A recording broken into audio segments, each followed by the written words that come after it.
o julgamento de Jesus, né? Então hoje a gente vai ler aqui Mateus e Lucas. Vamos ver mais uma vez duas passagens, tanto de Mateus como Lucas, falando sobre desse julgamento, esse julgamento injusto, que assim Jesus foi submetido a um julgamento completamente injusto, tá bom? Então nós vamos ler esses trechos aqui. Vamos começar então por Mateus, Mateus capítulo 26, o versículo 57 em diante até o 67, tá bom? Vamos ler e comentar um pouco. E vamos ler o comentário também a respeito desse julgamento injusto que Jesus teve, né? Se vocês estiverem acompanhando aí os vídeos, no vídeo passado, a gente falou da quinta-feira da paixão, né? Quando teve a ceia, Jesus teve a ceia com os discípulos, né? Foi traído, foi levado preso na madrugada. E aqui ele foi levado diante do tribunal. Então, Mateus 26, versículo 57. Então, os que prenderam Jesus o conduziram à presença de Caifás, o sumo sacerdote, em cuja residência estavam reunidos os mestres da lei e os anciãos. Isso aqui provavelmente de madrugada ainda, né? Ele foi preso, Jesus foi preso, e de quinta para sexta, tá bom? Só para contextualizar aqui o momento em que Jesus foi levado à casa à presença de Caifás. Contudo, Pedro seguiu a Jesus e de longe até o pátio do sumo sacerdote.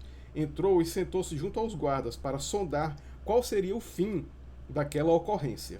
Mas os líderes dos sacerdotes e todo o sinédrio estavam tentando suscitar um falso testemunho. Olha só, um falso testemunho, né? Estavam tentando suscitar um falso testemunho contra Jesus, para que tivessem o direito de condená-lo. Todavia, nada encontraram, apesar de se terem apresentado vários depoimentos inverídicos ao final. Inverídicos. Ao final, entretanto, duas testemunhas alegaram que. Duas testemunhas que alegaram, né? Chegaram duas testemunhas para alegar.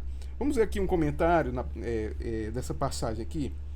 O julgamento de Jesus foi injusto e ilícito por vários motivos, especialmente por ter ocorrido durante a noite, com testemunhas e acusações forjadas, contrariando as leis judaicas e romanas da época.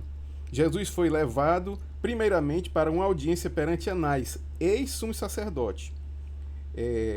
Depois, para julgamento diante de Caifás, o sumo sacerdote em exercício e genro de Anás, e do Supremo Concílio Judaico, chamado Sinédrio. Em seguida, levado ao julgamento romano, diante de Pilatos, à presença de Herodes Antipas e retornado à presença de Pilatos, para a conclusão e condenação final. Bom? Então, para você ver aqui como essa condenação de Jesus realmente foi forjada, né? Então, apresentaram aqui, voltando ao texto da Bíblia, aqui no versículo 61, duas testemunhas de acusação, né? Alegando: este homem afirmou: tenho poder para destruir o santuário de Deus e reconstruí-lo em 3 dias. Então o sumo sacerdote levantou-se e interrogou Jesus: não tens o que responder a este que depõe contra ti? Jesus manteve-se em silêncio, diante do que o sumo sacerdote lhe intimou: te coloco sob juramento diante do Deus vivo. Olha só a audácia do sumo sacerdote, né? Te coloco sob juramento diante do Deus vivo e exijo que nos diga se tu és o Cristo, o Filho de Deus. Aí Jesus responde: tu mesmo o declaraste, afirmou Jesus. Contudo, eu revelo a todos vós: chegará o dia em que verás o Filho do Homem assentado à direita do Todo-Poderoso, vindo sobre as nuvens do céu. Diante disso, o sumo sacerdote rasgou suas vestes, denunciando: ele blasfemou. Por que necessitamos de outras testemunhas? Eis que acabais de ouvir tal blasfêmia. Que vos parece? Responderam eles. Culpado e merecedor de morte é. Nesse momento, alguns cuspiram em seu rosto e o esmurraram, enquanto outros lhe lhes desferiram tapas, vociferando: profetiza, pois, ó Cristo, quem te bateu? Então começaram a bater em Jesus, né? E vamos agora lá para Lucas, também esse relato do julgamento de Jesus, lá em Lucas, no capítulo 22, a partir do 47, tá bom? Não, desculpa. Lucas, capítulo 22, a partir do 66. Lembrando que aqui era de madrugada, né, entre quinta e sexta. E aí a gente vai começar aqui em Lucas 22:66. Logo que o dia clareou, ou seja, o Sinédrio, né, nesse julgamento, nesse falso julgamento que colocaram Jesus lá, é, logo que o dia clareou, reuniu-se todo o Sinédrio, tanto os chefes dos sacerdotes quanto os mestres da lei. E Jesus foi conduzido à presença dos maiores líderes do povo, onde o interrogaram. Se tu és o Cristo, declara-o a nós. Então Jesus lhe respondeu: Se vou-lo disser, não acreditareis em mim. Assim como, se eu vos questionar, tampouco me atendereis. No entanto, a partir de agora, o Filho do Homem estará assentado à direita do poder soberano de Deus. Ao que todos lhe inquiriram: Ora, então, tu és filho de Deus? Jesus lhes afirmou: Vós dizes que eu sou. Diante disso, exclamaram todos: Por que precisamos de mais testemunhas, posto que acabamos de ouvir a confissão da sua própria boca? Ok? Então vamos aqui para mais um momento em que Jesus é interrogado, né? Ele vai para ser interrogado tanto por Pilatos como por Herodes, e depois ele volta para Pilatos. Tá bom? Então todo o conselho, agora é o Lucas 23. Vamos lá, Lucas 23. Então todo o conselho dos principais líderes do povo judeu levantou-se e conduziu Jesus a Pilatos. E ali passaram a acusá-lo, alegando: Encontramos esse homem subvertendo a nossa nação, a nossa nação, incluindo e proibindo o pagamento de impostos a César, e dizendo: o Messias, o rei, e dizendo-se Messias, o rei. Olha só as acusações contra Jesus, né? As mentiras aqui, né? Encontramos esse homem subvertendo a nossa nação, proibindo o pagamento de impostos a César. Desde quando Jesus proibiu o pagamento de impostos, né? E se dizendo o Messias, o rei. Diante disso, interrogou Pilatos: Tu és o rei dos judeus? Replicou-lhe Jesus: De fato, como dizes. Então, Pilatos declarou aos chefes dos sacerdotes e às muitas pessoas reunidas: Não vejo nesse homem motivo algum para tal acusação. O interessante aqui é que a única maneira de Roma, né, matar realmente, crucificar Jesus, é se tivesse essa revolta e ele realmente se manifestasse como o rei dos judeus, ok? Porque isso seria o quê? Seria uma conspiração contra o próprio poder romano. Então, assim, nesse momento, acusam Jesus de ser o rei dos judeus que estava conspirando contra Roma, tá bom? Mas nem Pilatos conseguiu provas para isso, e até disse assim: não, eu não vejo acusação, né? Como a gente acabou de ler aqui nesse versículo. Não vejo neste homem motivo algum para acusação. Então vamos prosseguir aqui no versículo 5. Todavia eles insistiram cada vez mais, exclamando: Ele amotina o povo, pregando por toda a Judéia, desde a Galiléia, onde começou, até aqui. Ao ouvir isso, Pilatos quis saber se aquele homem era de fato galileu. Ao ser informado que era da jurisdição de Herodes, estando este, naqueles dias em Jerusalém, lhe enviou. Então o que aconteceu aqui? Pilatos soube que a jurisdição de Jesus era Galileu, da Galiléia, né? Então ele acabou enviando Jesus para a jurisdição para ser julgado por Herodes. Bom, então Jesus vai lá para Herodes para ser interrogado por Herodes. Assim que Herodes viu a Jesus, expressou grande satisfação, pois havia muito que desejava conhecê-lo, por ter ouvido falar sobre a sua fama. Também tinha a expectativa de vê-lo fazer algum sinal, ou seja, algum milagre, né? O pessoal estava esperando assim um espetáculo. E de muitas maneiras o questionava. Jesus, entretanto, nada lhe respondia. Os chefes dos sacerdotes e os mestres da lei estavam presentes e o acusavam com grande eloquência.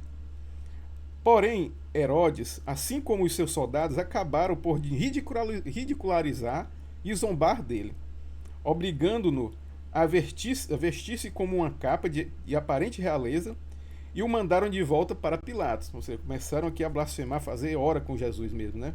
A brincar com Jesus. Naquele mesmo dia, Herodes e Pilatos, que viviam em clima de inimizade, firmaram um pacto de reconciliação.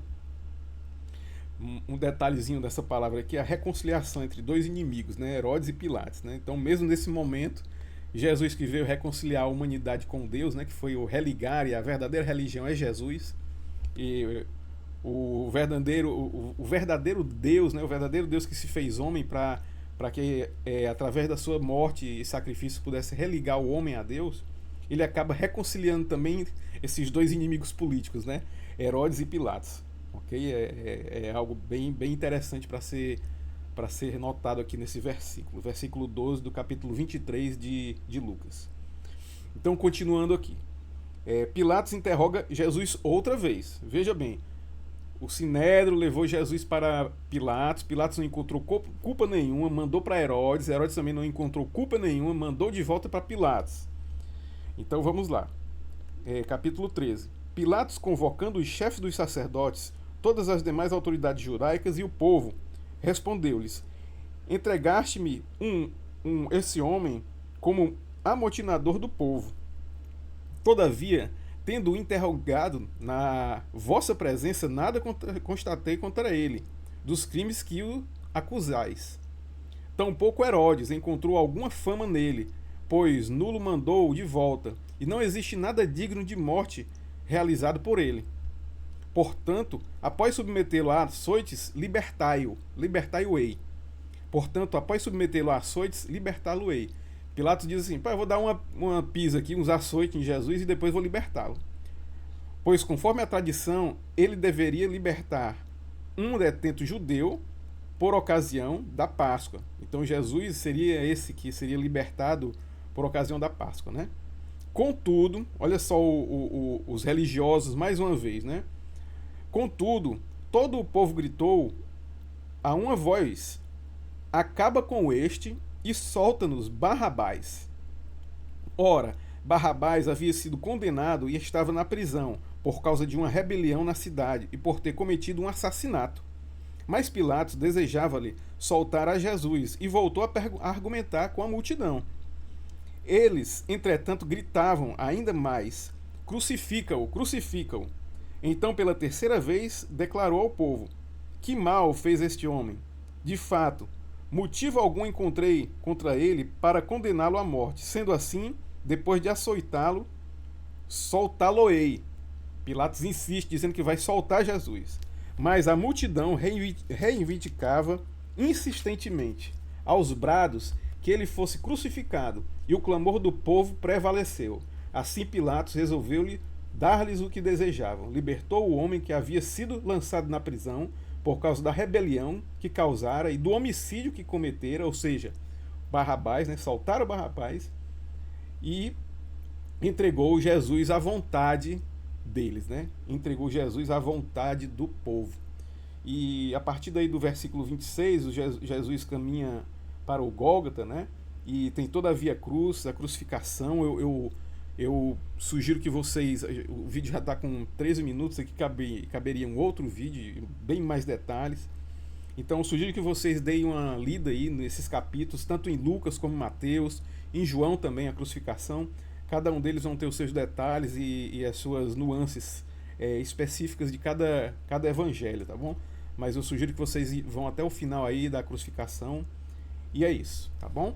Bem, pelo vídeo de hoje é só. Quero enfatizar aí a inocência de Jesus e como o julgamento de Jesus foi um julgamento completamente forjado, né? Um julgamento que foram colocadas testemunhas falsas, né, para acusar Jesus. Nem Pilatos nem Herodes conseguiram encontrar acusação em Jesus, mas os religiosos, os chefes do povo, né, o Sinédrio, eles acabaram forçando com que Jesus fosse acusado por Pilatos, né, fosse preso por Pilatos, açoitado e colocado numa cruz, né? Tá bom? Então, mais uma vez, pelo vídeo de hoje é só. Queria agradecer a todos vocês aí que estão assistindo esses vídeos. Por favor, deem um like, compartilhem, se inscrevam no canal e façam os comentários, tá bom? Nos vídeos também, tá bom? Então, um abraço, até o próximo vídeo e Deus abençoe. Até a próxima, até mais.